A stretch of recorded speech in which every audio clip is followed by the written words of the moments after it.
Peace and long life. I am tired. I got to call in my prescription. I just got a question tonight about where to purchase certain things because someone with a John Deere 40 has been having trouble with head gaskets, etc., etc. And then he showed the head gasket in the head, and yeah, he's got trouble. And I found out he used copper coat and reused the old head gasket. There's only one flaming difference between that and standard high tack. They put copper in it. Other than that, it burns out. Believe it or not, and I didn't think to tell him, which is not a good thing anyway, either way, but if a gasket has been bolted on a head and you found out that either something fell in there or you wanted to check something else you forgot about and you pull the head off, you can often reuse the gasket as long as you haven't started the engine at all. Pull it off, do what you need to do, and spray the gasket down with aluminum paint. I mean paint with actual aluminum. I've done that a few times even on air-cooled engines.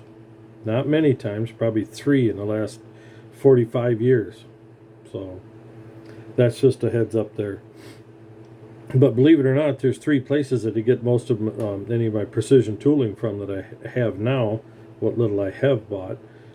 Summit Racing, Goodson Machine Tools, and Amazon. Of course, in my case, I know what I'm looking for. Most everything, if you're a backyard mechanic or even a mechanic / technician at a dealer of sorts, of some, you're working for somebody else and you have to buy some, Central Tools is the better bang for the buck to buy most of your measuring micrometers, calipers. And don't knock calipers. Seriously. They are a precision tool.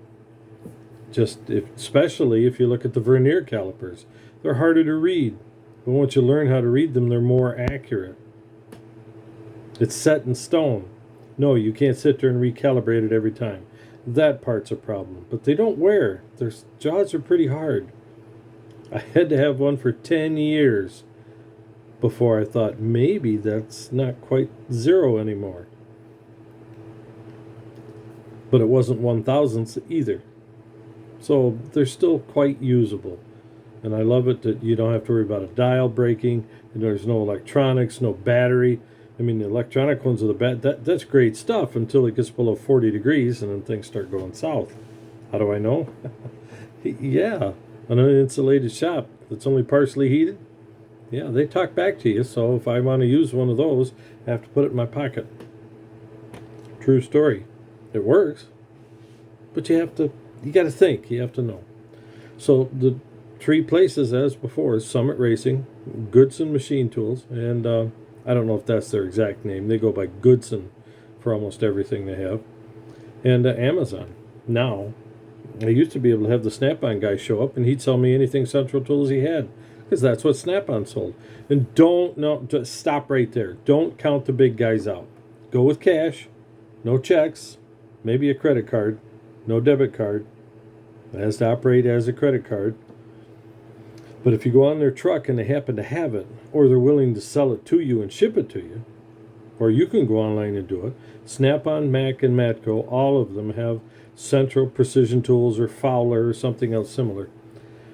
That's reasonably priced and well accurate enough to do anything in your backyard garage or in a shop or whatever else. If you're doing machine tool work, they're still accurate enough for that, but you have to calibrate it more often. Starrett, that's one of the sweetest. Starrett and Mitutoyo, they're the top 2. There's probably another company or 2 that somebody else will throw out there, but Starrett and Mitutoyo, they're the top dog still. But Starrett's made them I don't know, if you go to, what's his name, A-Bomb something, the machine guy down in Alabama Machine Tool or something, I forgot what it was, but if you get down there, he's a Starrett nut. He has other stuff too, but he's a Starrett nut. He went to their manufacturing facility, I think it's in Rhode Island, someplace out there, and it's just, I've seen Starrett stuff over the years. I don't know how to say it, but it's not like fine-tuned pretty. It's fine-tuned as in it looks like it was perfectly machined. Square corners, flat surfaces. I mean, just, I don't know. Manly, accurate. Some of the world's best tools. So that's just something to think of there. Torque, always torque wrenches. Don't. I did it here one time because I needed a torque wrench and I picked one up on the way to a job and it was cheap enough. They had it there in stock. I knew they did before I left the house here. I wanted a cheap torque wrench I could bang around in the car. And I checked its accuracy. I used it, pulled out my torque wrench, which is plus or minus 2%. It's a flat beam, not just a old-fashioned beam, but a flat beam, which means it is a beam type torque wrench with a special click mechanism. You're not sitting here trying to hold it and watch the needle and vibrating. But it works on the exact same principle. It bends a bar inside. When it reaches the point that you've preset, snap, and that gives you the tone quality. And you can feel it. But those are sweet. You got to have one. But sometimes for you guys that are in the shops, out in the field and such, it's rare, but not uncommon, to have left-handed nuts show up once in a while. You have to torque. As I said, it's rare, but it happens. So quite often you want a tubular click type torque wrench, even if it's electronic, so you can have both directions that you can torque. I'd stay away from, if you're in the field, don't buy any electronic torque wrenches, period. Doesn't mean they're bad. It just means banging around in the truck all day long. Yeah, you either want the flat beam or you want a tubular. It's just, don't bother with anything else. And never put either one all the way to 0, ever. The flat beam, you don't have to. That just changes the click point where it's going to activate. It doesn't do anything with a beam to leave it at 100 pounds, 200 pounds, whatever you preset it at, 50 pounds. The tubular type, you unscrew the handle and bring it down, and if 50 is the lowest, then you set it at 75 when you're on the road, so that the guts internally have enough pressure they don't vibrate as you drive down the road. You say put it in a box. Well, the box helps, but same thing, vibration. Never put it all the way to the bottom. Even when you're in the shop, don't go below 50 ever. Never. Always torque it up to 50 to 75. Well, it'll wear the spring out. Well, that's supposed to be quality enough spring. It's not going to wear out. It'll be just fine. If you go below the lowest point, then you go further down and you completely release the mechanism, then some of the mechanism up top falls out of place. The spring holds it in place. I know a little jackass that was talking about having to have his torque wrenches continuously calibrated after every use.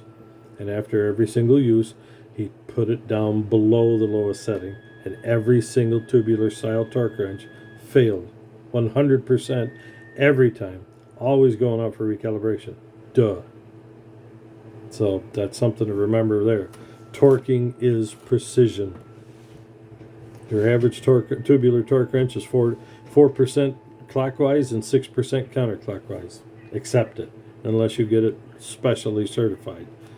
Normal stuff, some of the better expensive torque wrenches, I have one now that's 3%. I think 3% both ways. I paid huge money, and it's long, big, long thing. I mean, 20-some, 2 feet long, big thing for a half-inch drive. It goes 250 foot-pounds. But the idea there is accuracy in the diesel world. And why I bought it was it is long. But oftentimes that length is miserable. Get one with a flexible head? Yeah, they work, but don't use it as a ratchet and don't depend on the flex all the time.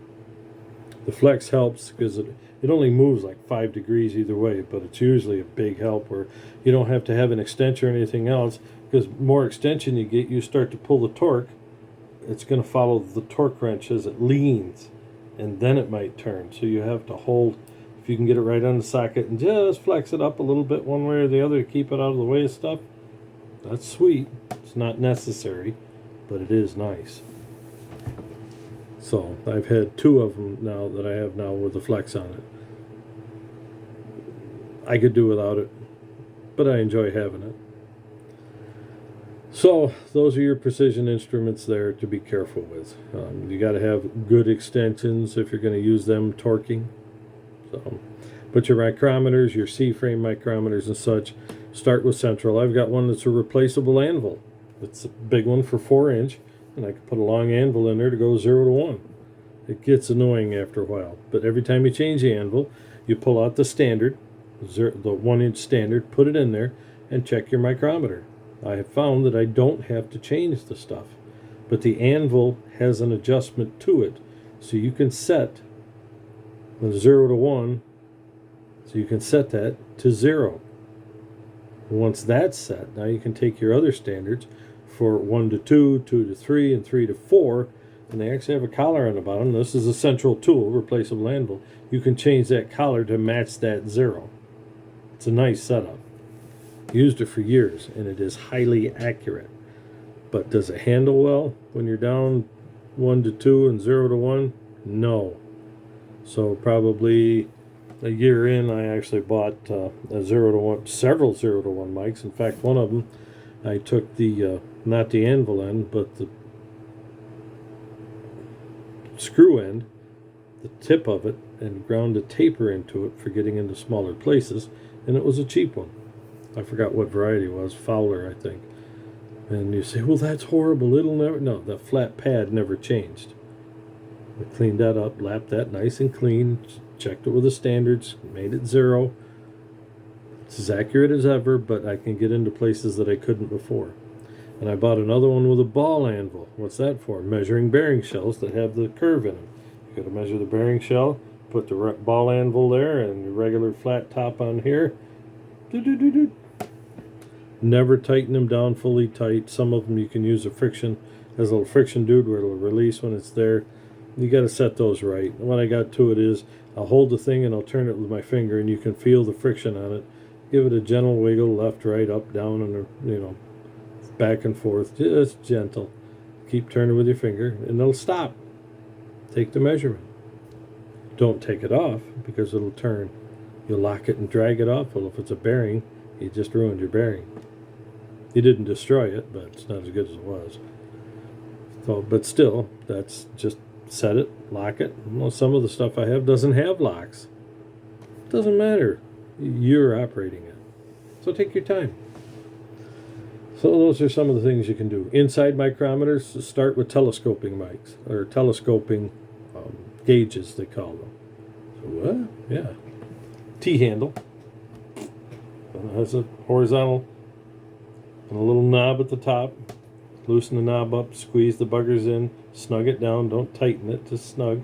Put it down in the bore, snap it out, and then gently snug it, and then work it until you get it to the widest part of the bore, and then slowly rock it and pull it backwards, because you're putting it in there like this, and then rocking it as it pushes itself together under that gentle friction and come up through. And now you take your regular micrometer and measure it gently, because you can collapse the bugger. It's up to you. You can get inside micrometers too. Well, how do you calibrate them? Well, calibrate your micrometer, double check it, set it to the standard measurement you want, put your inside micrometer in there, and now you can, and they usually lock, and now you can set it down in the bore.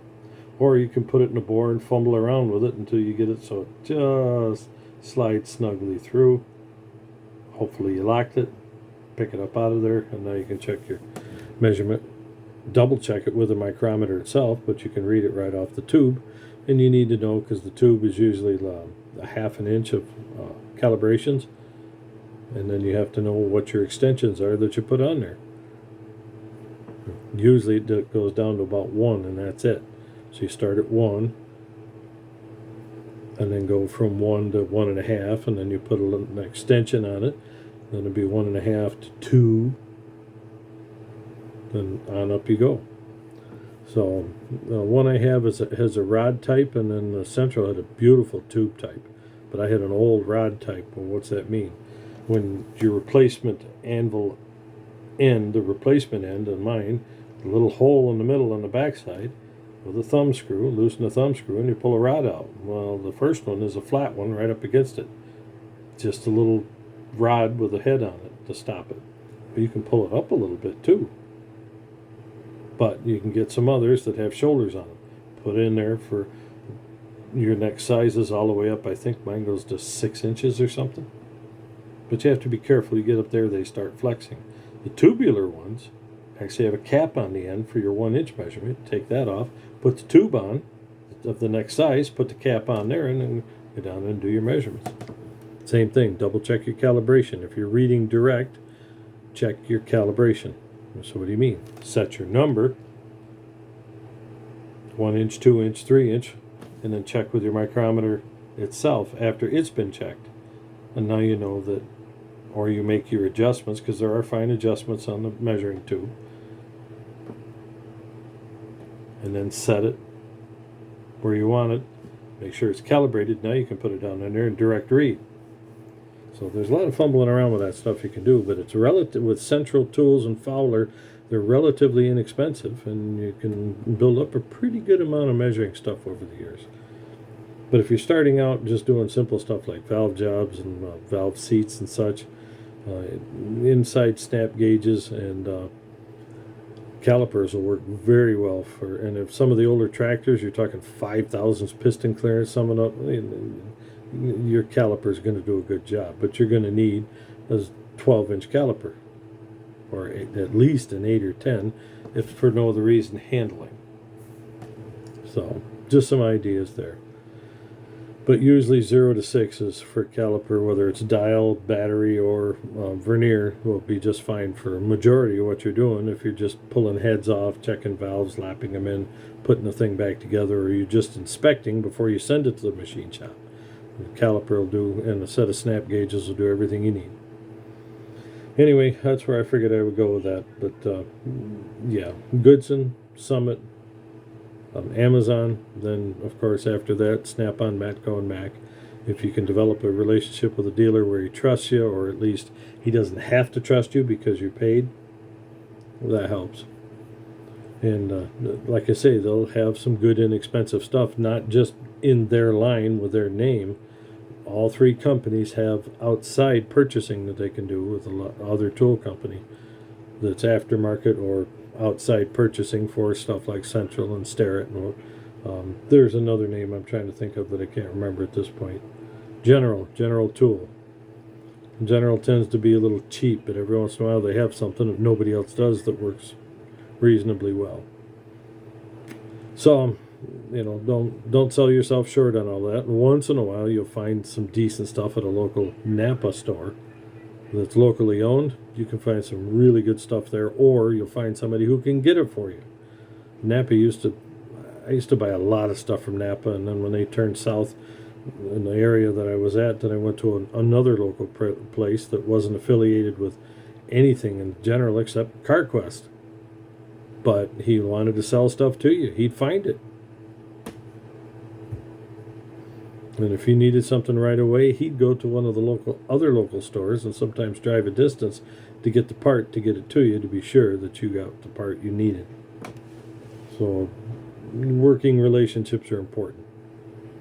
Anyway, those are the things I can say. My first name I always go to is Central. If I had a big machine shop type of thing and had the money I could lay out and was doing what I wanted, it'd be all Starrett. Everything. Starrett front to back. Wouldn't even question it. Wouldn't even start with anything else. It'd all be Starrett. But at the same time, if something's coming in and you're doing measurements and it's rough and crude and you're tearing the engine down, you're doing the first troubleshooting and inspection for what you're going to do to the engine to work up a quote, or at least know what you're going to order for parts. To start, I would have one section with Central over here and Fowler's, and then when you're finally putting things together, have your Starrett and Mitutoyo tools over there, if I had the money. Well, I have two sets. Why not? Why take your stuff, your best stuff, and put it over here in the dirty engine you're just cleaning up? And you're trying to find out how far you can go with certain things. Well, you washed it off. You washed it off. But put the wear and tear on the old tool, or on the cheaper tools. You replace them like nothing. Your good tools over here, the precision stuff, the 10,000ths stuff, leave it over in the clean department for assembly. That's a lot more important. Just a thought. So, That's what I would highly recommend. I can't remember. I'm thinking I bought almost everything Central online, but I couldn't tell you where. Some of the tool outfits, Lang, I think, was one of them that you can find a lot of the stuff at. But Tool Warehouse was another. Just keep searching. You'll find what you're looking for. But Amazon, I hate to say it, is a good start. All right, I got 20 minutes in and I got to go. See ya.